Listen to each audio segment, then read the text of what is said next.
16 سے 25 سال. This is the golden time of your life.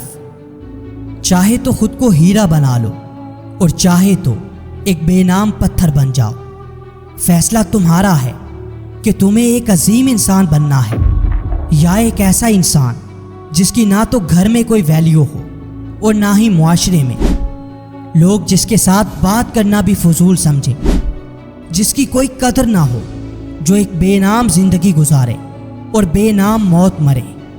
یقیناً آپ پہلے آپشن کو چوز کریں گے کیونکہ آپ کو مہان بننا ہے، عظیم بننا ہے، ایسا بننا ہے کہ جس کی مثال دی جائے، جسے ہر کوئی سلام کرے، جس کے پاس کھڑے ہونے کو لوگ خوش قسمتی سمجھیں، جس کے ساتھ تعلق پر ہر کوئی فخر محسوس کرے. لیکن مت بھولنا، یہ کام آسان نہیں ہوگا. تمہیں سورج کی طرح جلنا ہوگا کیونکہ تبھی تم سورج کی طرح چمک پاؤ گے. قدم قدم پر زندگی تمہارا امتحان لے گی، مشکلات پہ مشکلات آئیں گی.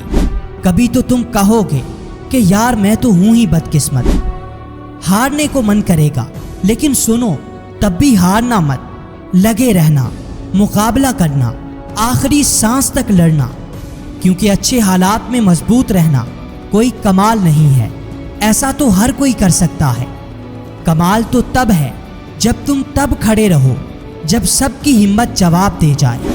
تب بھی تم لڑو، ہمت نہ ہارو، مسکراؤ اور مشکلات کی آنکھوں میں آنکھیں ڈال کر انہیں بھی شرمندہ کر دو.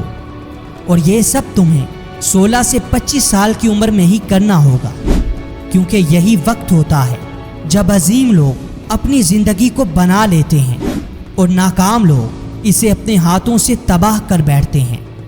یہی وہ وقت ہوتا ہے جب ہر کسی کو سب سے زیادہ مشکلات فیس کرنا پڑتی ہیں، جب تعلیم کا پریشر، فیوچر بنانے کی پریشانی، نفسانی خواہشات کی بھرمار اور بعض اوقات سر پر ذمہ داریوں کا ایک بوجھ ہوتا ہے.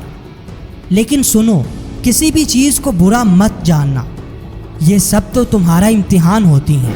یہی وہ بھٹی ہوتی ہیں جس میں جل کر تم کنتن بنتے ہو اور یا بھسم ہو کر کوئلے کی شکل اختیار کر لیتے ہو. لہٰذا ہمت مت ہارنا، کیونکہ تمہیں اپنی تقدیر کو بدلنا ہے. ایک عظیم انسان بننا ہے، ایسا انسان جس کی مثالیں رہتی دنیا تک دی جائیں، جسے سراہا جائے، جسے مانا جائے، جو نہ صرف اپنی فیملی بلکہ اپنی آنے والی نسلوں کا بھی فخر بن جائے.